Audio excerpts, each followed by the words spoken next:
یہ درود پاک نہ صرف آپ کی دنیا بدل دے گا بلکہ آپ کی آخرت بھی بدل کے رکھ دے گا۔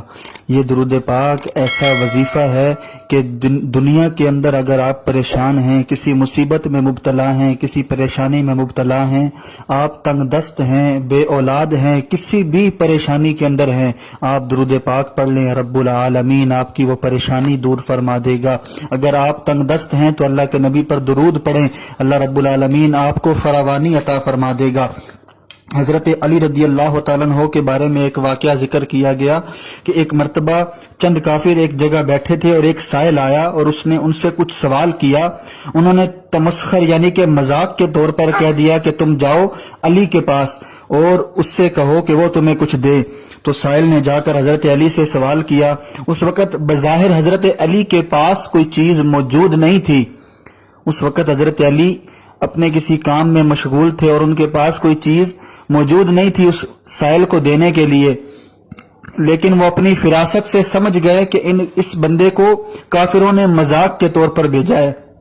تو حضرت علی نے اس سائل سے کہا کہ اپنی مٹھی بند کرو۔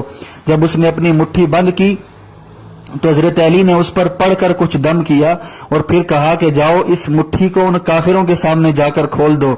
تو اس سائل نے جا کر وہ مٹھی ان کافروں کے سامنے کھولی تو وہ مٹھی سونے کے دیناروں سے بھری ہوئی تھی۔ سبحان اللہ، درود پاک پڑھنے کی برکت، درود پاک کی کثرت، اللہ رب العالمین آپ کی تنگ دستی کو دور فرما دے گا۔ اور اگر آپ کسی قرضے کے اندر مبتلا ہیں، آپ کا قرضہ ہے لاکھوں کا، کروڑوں کا قرضہ اتر نہیں رہا، آپ درود پاک پڑھیں، اللہ رب العالمین آپ کے قرضے کو اتارنے میں آپ کی مدد فرمائے گا۔ آپ کا قرضہ چند لمحوں میں، چند منٹوں میں اتر جائے گا۔ یہ تو اللہ کے نبی صلی اللہ علیہ وآلہ وسلم کے درود کی برکت ہے۔ ایک شخص کے بارے میں آتا ہے کہ وہ بندہ 500 درہم کا مقروض تھا، مگر اس کے حالات ایسے تھے کہ وہ قرضہ ادا ہی نہیں کر پا رہا تھا۔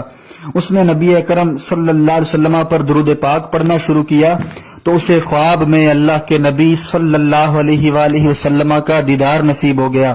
اللہ کے نبی صلی اللہ علیہ وسلم نے اس سے فرمایا، اے میرے امتی، تم جاؤ ابو الحسن کسائی کے پاس، وہ نیشا پور کا بہت سخی آدمی ہے، اس سے جا کر کہو کہ وہ تمہارا قرضہ ادا کر دے، اور وہ اگر تم سے کوئی نشانی مانگتا ہے تو تم اس سے کہنا کہ تم ہر روز برگاہ رسالت صلی اللہ علیہ وسلم میں 100 مرتبہ درود پاک کا تحفہ پیش کرتے ہو، لیکن تم نے کل کے روز اللہ کے نبی صلی اللہ علیہ وسلم پر تم نے درود نہیں پڑھا۔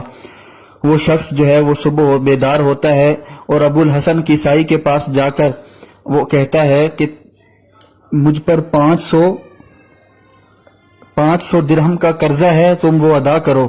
تو وہ ابو الحسن کسائی کہتا ہے کہ بھئی میں تمہاری بات کیسے مان لوں؟ وہ اس کی بات نہیں سنتا۔ پھر وہ اللہ کے نبی صلی اللہ علیہ وسلم کا پیغام اس کو سناتا ہے تو وہ شخص کہتا ہے کہ تم اللہ کے نبی صلی اللہ علیہ وآلہ وسلم پر روزانہ 100 مرتبہ درود پڑھتے ہو، لیکن کل کے روز تم نے درود نہیں پڑھا۔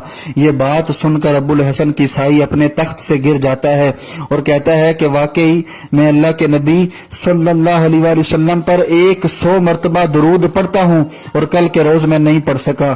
وہ اس شخص کا شکریہ ادا کرتا ہے اس پیغام کو سنانے پر اور پھر اس کا قرضہ بھی ادا کر دیتا ہے۔ تو یہ درود پاک نہ فقط آپ کی زندگی کے معاملات میں آسانیاں پیدا کر دے گا، آپ کی پریشانیاں مشکلیں دور کرے گا، بلکہ آپ کی آخرت کو بھی سنوار کے رکھ دے گا۔ جی ہاں بالکل، علامہ صفوی رحمۃ اللہ تعالی علیہ فرماتے ہیں کہ میں نے المورد العذاب میں یہ حدیث پڑھی کہ نبی پاک صلی اللہ علیہ وآلہ وسلم نے فرمایا، جو دنیا میں مجھ پر درود پاک پڑھتے وقت آواز بلند کرتا ہے تو آسمانوں میں فرشتے اس پر صلات کے لیے آواز بلند کرتے ہیں۔ سبحان اللہ، یہ فقط نہ دنیا بدلتا ہے، آپ کی آخرت کو بھی سنوار دے گا۔ آپ اللہ کے نبی پر درود پڑھ کے تو دیکھیں، درود پاک آپ کی تمام تر مشکلیں، پریشانیاں، رزق کی تنگیاں دور کر دے گا، آپ کے رزق میں فراوانی دے گا، آپ کے کاروبار میں فراوانی دے گا۔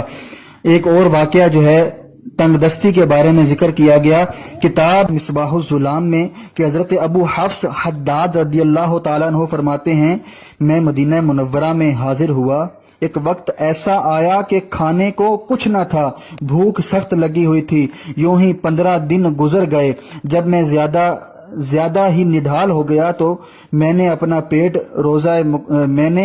اپنا پیٹ روزہ مقدسہ کے ساتھ لگا دیا اور کثرت سے درود پاک پڑھنا شروع کر دیا۔ عرض کی یا رسول اللہ، اپنے مہمان کو کچھ کھانا کھلائیے، بھوک نے نڈھال کر دیا ہے۔ وہیں پر اللہ تعالیٰ نے مجھ پر نیند غالب کر دی اور سرکار دو عالم صلی اللہ علیہ وآلہ وسلم کی زیارت سے میں مشرف ہوا۔ سیدنا صدیق اکبر حضور کے دائیں جانب اور فاروق اعظم بائیں جانب اور حیدر کرار سامنے ہیں رضی اللہ تعالی عنہم۔ مجھے حضرت علی شیر خدا کرم اللہ تعالی وجہ الکریم نے بلایا اور فرمایا اٹھ، سرکار تشریف لائے ہیں۔ میں اٹھا اور دست بوسی کی، یعنی ان کے ہاتھ چومے، تو آقا دو جہاں صلی اللہ علیہ وسلم نے مجھے ایک روٹی عنایت فرمائی۔ میں نے آدھی کھا لی اور آنکھ کھل گئی۔ میں بیدار ہوا تو وہ روٹی میرے پاس میرے ہاتھ میں موجود تھی۔ سبحان اللہ! آپ درود پاک کی برکتیں سنتے چلے جائیں گے، واقعات ختم نہیں ہوتے۔ درود پاک کی برکتیں اتنی